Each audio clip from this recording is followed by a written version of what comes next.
Stay tuned at the end of this video for footage of the 2022 Calgary Stampede. G'day guys, how's it going? My name is AussieTash. I have been getting so many suggestions saying, Tash, check out the Stampede, check out the Calgary Stampede. I believe it's in July, so one coming up in a couple of months. Really excited to learn about it. Let's just roll.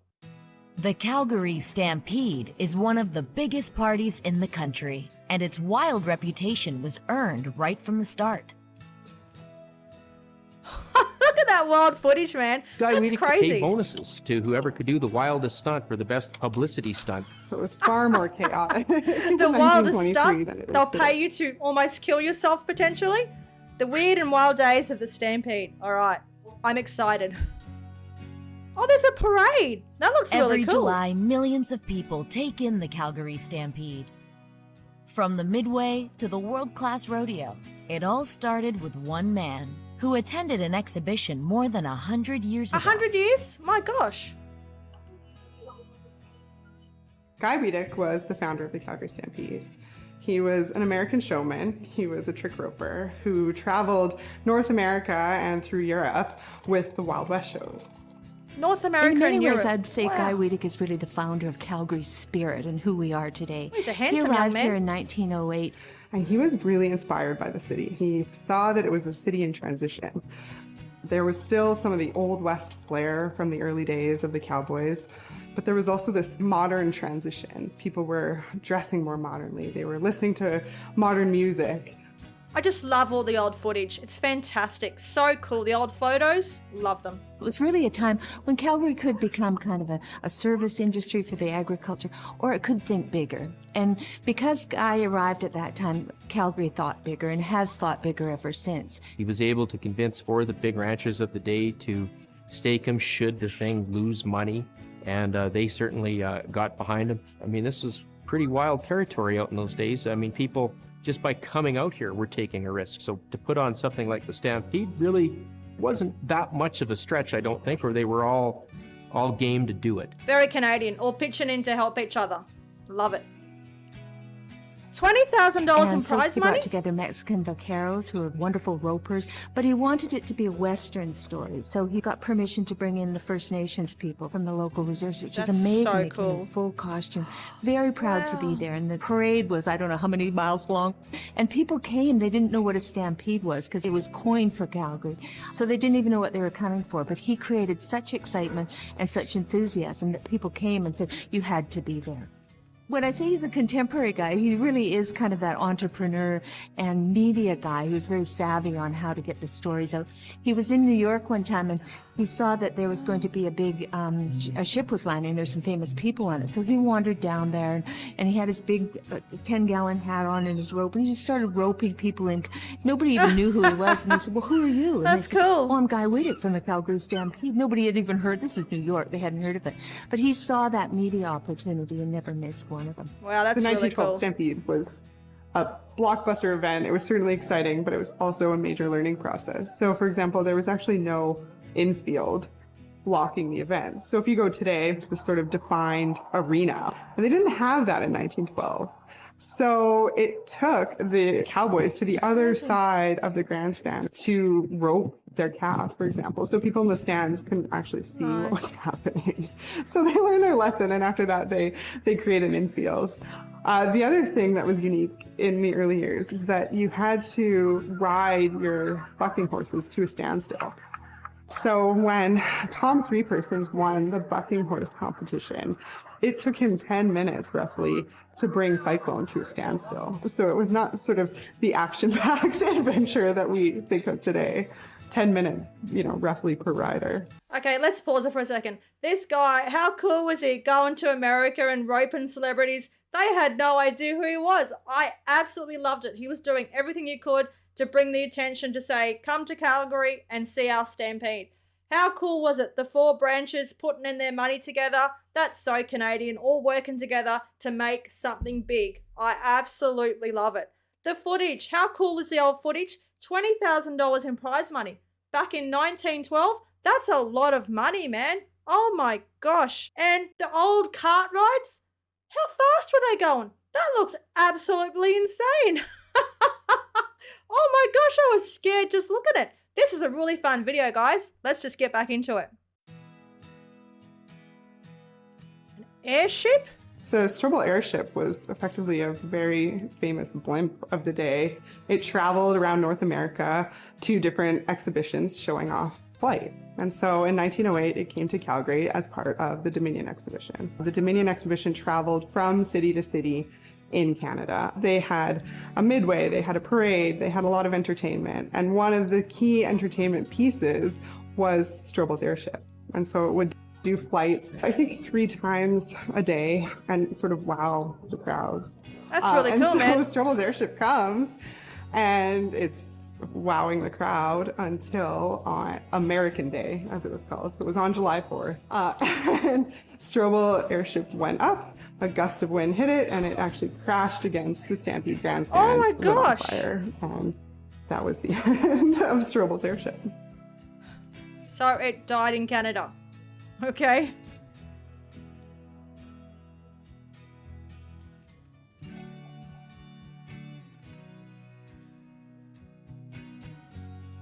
The exhibition, which had run all throughout the war, really wanted to promote the war effort. So when 1919 comes around, it was a really natural fit, especially considering the interest in flight that the exhibition had shown throughout, that they brought in 2 local war aces, Fred McCall and Wilfred Whop McKay, as he was known, to perform aerials every day over the grandstand to sort of wow the crowds. Ernie Richardson was the manager of the Stampede. He was a very good businessman, but I think even he was startled by Guy sometimes. He had 2 young sons, and they wanted to fly over the Stampede to see what was going on. And Freddie McCall came in and took them on this ride. And his engine stalled. Oh my And so gosh. he faced 2 choices. One of them was to land in the infield where there were actual races going on, or the other one was to land on somewhere on the midway. So he managed to land on the merry-go-round, if you could imagine. That wouldn't be my first choice, but he did that, and that became part of the legend of the Stampede. Oh and my the excitement. gosh. You never knew what was going to happen there. Oh my gosh, some crazy things have happened in the early days of the Calgary Stampede. The blimp, it come to an end at the Stampede. And then you've got an exhibition plane landing on the merry-go-round. Oh my gosh, I'm hoping there was no one on the merry-go-round at that time. I'm loving these old cartoon pictures. They are so cool, man. There's a parade. I'm guessing the parade still goes on to this day, so I'm really looking forward to seeing some pictures of the parade. Hopefully that's what we'll see in the 2022 highlights package. I'm just loving all the history that I'm learning about the Calgary Stampede. It is super cool, having a great time. It's sort of like our Brisbane Ekka, which is our Brisbane show that we have every year. I think we have like a rodeo and things like that. But yeah, this is really, really cool. Loving it. Early 1920s, the West suffers an incredible recession. Grain prices plummet after the First World War, and it hurts the exhibition. And so Ernie Richardson, the manager of the exhibition, starts trying to think outside the box. And so the brainwave that they come up with in 1921 is to hold a winter carnival. And the signature event at this winter carnival is going to be ski jumping. And so they actually construct a 75-foot ski jump on the top of the grandstand. 75 it was feet? a steel ski jump. Oh my gosh. They brought in snow from around the city and they ran this competition. Oh my God. They had something like 11,000 people come out to watch, which for January 1921, I think is a pretty good turnout. They brought in some of the top athletes from North America. They came up from Minnesota, they came from BC to participate. And at least in that first year, it seemed to go okay. 1922, they try and do it again, but there's a massive Chinook in the city. So they have to bring truckloads of snow from Lake Louise in just to make the event work. But then it freezes. Like we get one of those bitter January colds. And so then no one shows up and people can barely get down the track because it's all ice. So thank goodness there were never any major injuries. But there were also not a lot of reports of people actually landing their jumps. That's not good. Man, the history of this thing is wild, man. Absolutely wild.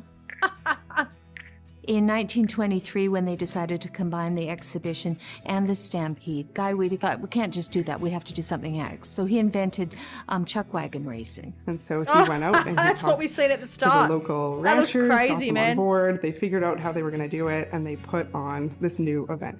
Oh, it's crazy. The driver who won was the one who had first smoke in the infield. So you started with your chuck wagon loaded, raced around the track, unloaded your supplies, and then had to actually start a fire in the infield. People didn't know the rules. They didn't know what they're supposed to do. The outriders got confused with each other, and the rules of going around were confused. So it was just a complete mess. So nobody crazy. really knew what the rules were and what they wanted. But they all knew they had a wonderful time, and everybody loved. People stayed even into the dark, just wondering what was going on. Another event that started in 1923 was the wild cow milking. And what they used to do is you had to rope a wild cow, and one guy would mug, and then the roper would go and milk the cow and bring it up. Well, Guy Weedick, because the Calgary Stampede had such a big infield, he was paying a $5 bonus to whoever could milk the cow closest to the grandstand crowd. Jack so you could Morton, see to it. get the extra $5, which was a king's ransom in 1923, roped the cow, drug him out the gate and up onto the stage right in front of it just to get the $5. But those are the kind of things that Jack Morton used to do. There's also Friday the 13th, 1923, when Wild Horse Jack Morton and his wagon and all of his thing came roaring downtown Calgary. They set up right on 8th Avenue and pulled out the stoves, and they fired them up and started cooking up pancakes. You know, who wants them? Who's hungry? And of course, the crowd lined up, and that was the official start of the pancake breakfast, which has become an iconic event, and synonymous with the Calgary Stampede, and it all started on Friday the 13th. Okay, so by now the exhibition and the Stampede are one. That's what my understanding is from this. Oh my God, those chuck wagon racing, that's absolutely crazy. Basically, this whole Stampede thing is about, we'll pay you to do the most craziest thing next to the crowd so everyone can see it and they'll cheer, and it just goes crazy. 11,000 people were at that ski jump thing. That was insane. They built it off the grand stage. Oh my God. The pancake breakfast. So I'm guessing that's to this day now. So in a couple of months when you go there, you'll line up and you'll be able to get your pancakes with your maple syrup at the Calgary Stampede. I'm absolutely loving how fun and how crazy this exhibition and the Stampede are. Oh my God, Canada. I love it. I absolutely love it. Trailblazing Women. Okay. Guy had been in the vaudeville circuit, and he was married to a very strong-minded, very accomplished performer, Florence Ledoux. And he saw there was an interest in women in performing in these rough sport. They could do trick riding, they did bronc riding, they did a whole bunch of very edgy sports now. What's trick riding? I guess we're Lucille going to find out. Mahal was an early rodeo competitor, and Teddy Roosevelt, the American president, actually made the term cowgirl famous about her because he saw her competing and was so impressed by her skills that he, called her a real cowgirl. And that's what these women all were of the day. So Blanchette was a rancher. Ledoux was on the circuit trick roping and competing. Oh, that's and trick roping. Mahal Okay. was also, Like competing lasso in all of sort these of different thing? events and winning and, being very successful at it. In 1929, at the Pendleton Roundup, a woman performer who was I think she was a calf roper, she was killed by being pulled behind the horse. Her foot got caught up. So that created a lot of worry about the fragility of women and whether they were able to compete. Gene Autry was the head of the Rodeo Association at that time, and he really felt that that wasn't a good place for women. Well, one of the things a lot of historians agree on now is that suffrage started in the West because women and men had to work side by side to make life work. Yeah. And I think that in the West, women were very much considered working people. They were worked out on the ranch, they pulled calves, they did all that kind of work. They had to, but also they were also really good at it. Okay. Well, that's a bit of a sad story, isn't it? Oh, that blimp. From airships and ski jumps The to ski jump. high-flying war aces, the Stampede and exhibition brought the world to Calgary's doorstep. Yeah. That adventurous spirit is still a very big part of the city today. Wow. They're doing in crazy Calgary, stuff, man. The whole city, every neighborhood, every church, every synagogue, every mosque, they're having pancake breakfast. They're all getting into the spirit of it and celebrating our Western heritage. I like that. I like the time-honored tradition. Wow. And, we talked about a few guys, some colorful characters that have been involved with the Stampede. And those are great stories that you can tell. And chances are there's a lot of better ones that you can't. I like that. That's really cool. Wow, guys, so we have really learned some weird and wild things about the history of the Calgary Stampede. Oh my gosh, I cannot believe that an exhibition plane landed on a merry-go-round. And that blimp. The breakfast, the pancake breakfast. That just sounds super, super cool. I've looked it up. It's in July 2023. One of the performers, Vance Joy, he's going to be performing there. He's Australian, guys, so make sure you go and check him out. He's really, really cool. That video was super, super fun. I just loved learning about the history. What we're going to do now is we're going to look at some highlights from the 2022 Calgary Stampede. So let's just hold on while I find the footage. One eternity later. Okay, we are back with the 2022 Calgary Stampede weekend wrap up. Let's go.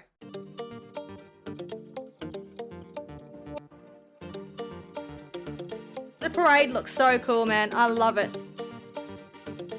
I love the cowboy hats. Oh, look what's going on here. That's so cool.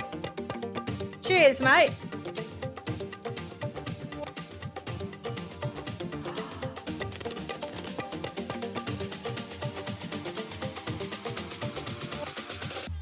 Oh.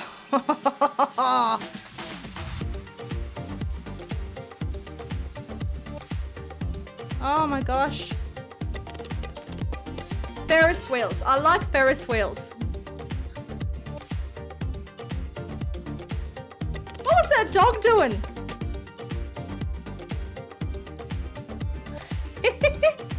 Look at the kids.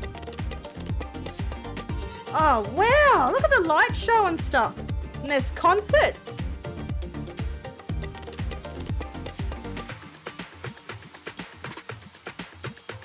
That's fireworks.